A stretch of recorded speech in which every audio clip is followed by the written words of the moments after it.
রাধে রাধে, সুপ্রভাত। কেমন আছো সবাই? আশা করি সকলেই ভালো আছো। অপু চলে এলো একটা নতুন ভিডিও নিয়ে। অপু চলে এলো অপুর রান্নাঘরের ব্যস্ততার থেকেই শুরু হোক অপুর সংসারের যাবতীয় যা কিছু সব কিছু একটু একটু করে শেয়ার করা হোক। আজ সকালে ব্রেকফাস্টে কিছুই বানানো হয়নি।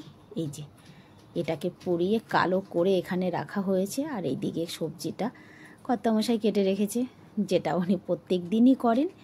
অনেকের অনেক রকমের প্রশ্ন আছে এর পিছনে, যে তোমার বরই কেন সবজি কাটে অপু? সত্যি কথা বলতে, এখানে শ্বশুর শাশুড়ি দেওর ননদ, আমার সিঙ্গেল পরিবার, কেউই নেই আমার সঙ্গে।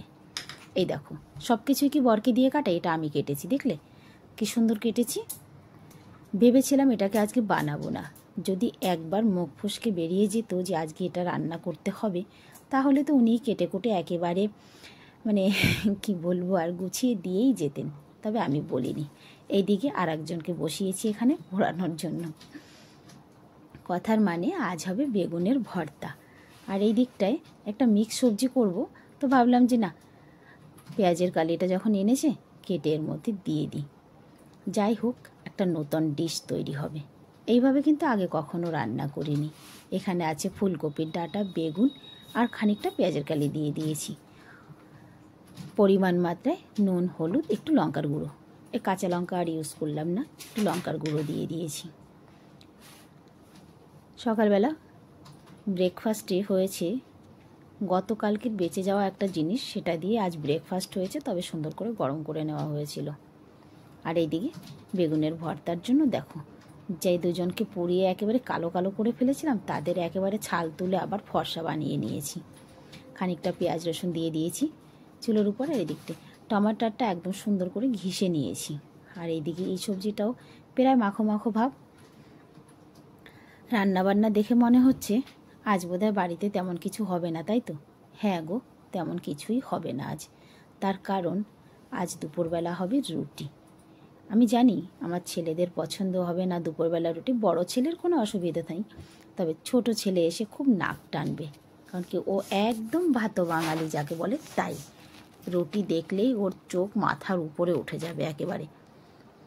পেঁয়াজটাকে একটু ব্রাউন ব্রাউন করে ভেজে নিয়ে পেঁয়াজ রসুনটা, তারপর টমেটোটা দিয়ে দিয়েছি। এটা একটুখানি ভাজা ভাজা করে তারপরে কিন্তু আমি বেগুনটাকে দিয়ে দেবো। আর এদিকে ঘড়ির কাঁটা টিক টিক টিক টিক করে কিন্তু অনেকটাই এগিয়ে গেছে, তবে গোলাপির দেখা এখনও নেই। দেখলে, আবার সে আলাপি বলে ফেলছিলাম। বেগুন দিয়ে ভালো করে নেড়ে চেড়ে একদম সুন্দর মাখিয়ে নিয়েছি। আর এদিকে এই সবজিটাও, টমাটারগুলো যেমন কেমন আমার দিকে চেয়ে রয়েছে আজকে। সত্যি কথা কি, ছোটো ছোটো টমাটার ছিল, কেমন যেন একটা। আর বেগুনের ভর্তায় ধনে পাতা না হলে কি হয়, হাঁপাতে হাঁপাতে চলে এলাম আবার ছাদে। তার কারণ ঘরে আজ ধনেপাতা নেই, আর ছাদে যতটুকু ধনেপাতা আছে পরশু দিনকে এসেছিল বাদর, সব ছিঁড়ে বুড়ে একেবারে নান্ডি বৃষ্টি করে দিয়ে চলে গেছে। আর এই দেখো, এখন 9টা বাজে, রোদের কোথাও দেখা পাচ্ছ? না না, ওই যে সূর্যি মামা একটুখানি চাঁদের মতো চিকচিক করছে। কেমন যেন চারিদিক ধোয়া ধোয়া, বুঝতে পারছি না পলিউশন নাকি সত্যি কুয়াশা। তবে ঠান্ডা ঠান্ডা একটা আবহাওয়া আছে।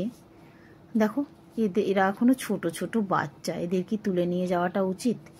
না না, আমিও জানি উচিত না, কিন্তু আমার যে এখন প্রয়োজন, কিছুই করার নেই। ঘরে থাকলে আর তুলতাম না। এই গামলাটার থেকে 2-4টে তুললাম, বীজগুলো ঠিক ভালো মতো হয়নি। আর এই দেখো, পরশুদিন বাদর এসে এর মধ্যে পুরো ভালো করে ময়ান দিয়ে চলে গেছে। তার থেকেই ছেটে ছেটে কিছু একটু নিয়ে নেব। আমার সামান্য একটু হলেই হবে। ঘরের লাগানো ধনেপাতা তো, অল্প একটুতেই খুব সুন্দর একটা ধনেপাতার গন্ধ আসবে। জানি না বাজার থেকে কিনে আনা ধনেপাতা কেন যে এত সুন্দর খুশবু হয় না, যেটা ঘরে মানে আমার ছাদের থেকে নিয়ে আসলে যেটা হয়। হতে পারে আমি নিজে লাগিয়েছি সেই জন্য। যাই হোক, একটুখানি ধনেপাতা দিয়ে এপাশ ওপাশ করে কয়েকটা থাপ্পড় কিলগতো দিয়ে এবার এটাকে নামিয়ে দেব, কারণ আর প্রয়োজন নেই এখন চুলোর উপরে রাখার। এদিকে টেনশনও হচ্ছে, কেন গোলাপি এখনও আসেনি, কারণ দুনিয়ার কাজ ছড়ানো রয়েছে। গোলাপি না এলে এই কাজ গুছাতে গুছাতে আজকে আমার 3টে বেজে যাবে। সবজি হওয়া পর্যন্ত গোলাপির অপেক্ষা করি। আজ দুপুরে রুটি করব, অত তাড়া নেই, করব ধীরে ধীরে, যদি ও না আসে। এই দেখো নামিয়ে দিয়েছি, সবজি রান্না কমপ্লিট। যতটুকু সম্ভব হয়েছে রান্নাঘরটা গুছিয়ে গোলাপির জন্য অপেক্ষা করছি। দেখি ও যদি না আসে। দেখো 9:15 হয়ে গেছে। বারবার গেটের কাছে গিয়ে দেখছিলাম, হঠাৎ দেখতে পাই গোলাপি হেঁটে আসছে। তারপরে আমি নিশ্চিন্তে ছাদে চলে এলাম। ছাদে এলাম, বেডশিটগুলো আজকে মেশিনে কাচতে হবে। আমি বেডশিটগুলো কিন্তু কখনো গোলাপিকে দিয়ে কাচাই না। 3-4টে বেডশিট হয়ে গেছে নোংরা, মেশিনে দিয়ে তারপরে অন্য কাজে হাত দেব। এদিকে মেশিনে জামা কাপড় ধোয়া হবে, ওইদিকে আমি অন্য কাজ করব। একটা কাজ নিয়ে বসে থাকলে বাবা হবে না, তাহলে তো সন্ধে হয়ে যাবে বাড়ির কাজ গোছাতে গোছাতে আমার। সেই জন্য 10 হাত দিয়ে কাজ করতে হবে। আমাকে একজন বলেছে, তুমি কি দুর্গা? তুমি কি দুর্গা বলতে সে আমাকে দুর্গা ডাকে। হ্যাঁ গো, মেয়ে ছেলে বলতেই দুর্গা। এইদিকে ঘরের সমস্ত কাটা শাক সবজি চাপাতি যা কিছু সব কিছু গুছিয়ে গুছিয়ে আবার ছাদের মধ্যে একটা বস্তায় জমা করছি, কারণ এটা দিয়ে আমি সার তৈরি করব।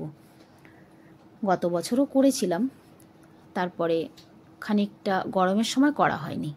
ভাবলাম এখন আবার ঠান্ডা পড়ছে, অনেক রকম। এই দেখো এর মধ্যে কত রস জমেছে, এটাও ফেলবো না, কিন্তু জল মিশিয়ে গাছে দিয়ে দেব।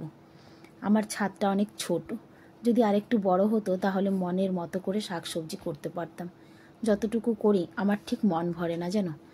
যাই হোক, ঝটপট করে ছাদটাকে আগে ঝাড়ু দিয়ে নিই। ঝাড়ু দিয়ে তারপরে আবার একটু অন্য কাজ নিয়ে বসবো আমি। এদিকে পুঁইশাক গাছটা দেখো কেমন নেতিয়ে লেলিয়ে বুলিয়ে নিচে পড়ে গেছে, একে আর থাকতে দেওয়া যাবে না বেশি দিন।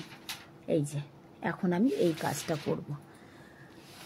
1 সপ্তাহ থেকে রোজই মনে করি গমগুলো পরিষ্কার করে রাখি। ওই যে সূর্যি মামা উকি দিয়েছি, এখন কিন্তু 10টার বেশি বাজে। যাই হোক, গমটা পরিষ্কার করার মন আজকে বানিয়েছি, মানে আজ পরিষ্কার করেই উঠব। এটা রোজই ভাবা হয়, কিন্তু কিছুতেই নিজেকে আর এই জায়গায় আনতে পারি না। দেখেছো কত লক্ষ্মী মেয়ে গোলাপি। আমি ছাদে এসে গম চালতে বসেছি, ও 2 কাপ চা করে নিয়ে ছাদে চলে এসেছে। সত্যি কথা কি, আলাপি গোলাপি সবাই আমাকে ভীষণ ভালোবাসে। যাই হোক, চা খেয়ে গমটাও পরিষ্কার করে নিয়েছি। কথায় কথায় অনেকটাই বেলা হয়ে গেল, 11টা বেজে গেছে। ছাদটা এবার একটু ভালো করে ঝাড়ু দিয়ে নিই। কথা না, ঝাড়ু তো আগে আমি দিয়েছি, এগুলোকে ভালো করে তুলে নিই। আর এই দিকটায় মেশিনে কিন্তু জামা কাপড়ও কাচা হয়ে গেছে। ছাদ পরিষ্কার না করে তো আর জামা কাপড়গুলো মেলতে পারবো না, যেহেতু ছাদটাকে আগে পরিষ্কার করে নিই। হাতে কাচার জামা কাপড়গুলো গোলাপি কেচে দেবে। এই দেখো 4খানা বেডশিট ছিল, 4টা বেডশিট ওকে কাচতে দেওয়া যায় না, ও একটা বাচ্চা মেয়ে। যাই হোক, বিকেলবেলা ছাদে এলাম জামা কাপড় তুলতে। এগুলো দেখছো সব ও হাতে কেচেছিল। বন্ধুরা, আজকের সারাদিনের ভিডিওটা এখানেই শেষ করছি। যদি ভালো লাগে অবশ্যই একটিবার জানিয়ে যেও। আবার না হয় দেখা হবে আর একটা ভিডিওতে। ততক্ষণের জন্য সবাই ভালো থেকো।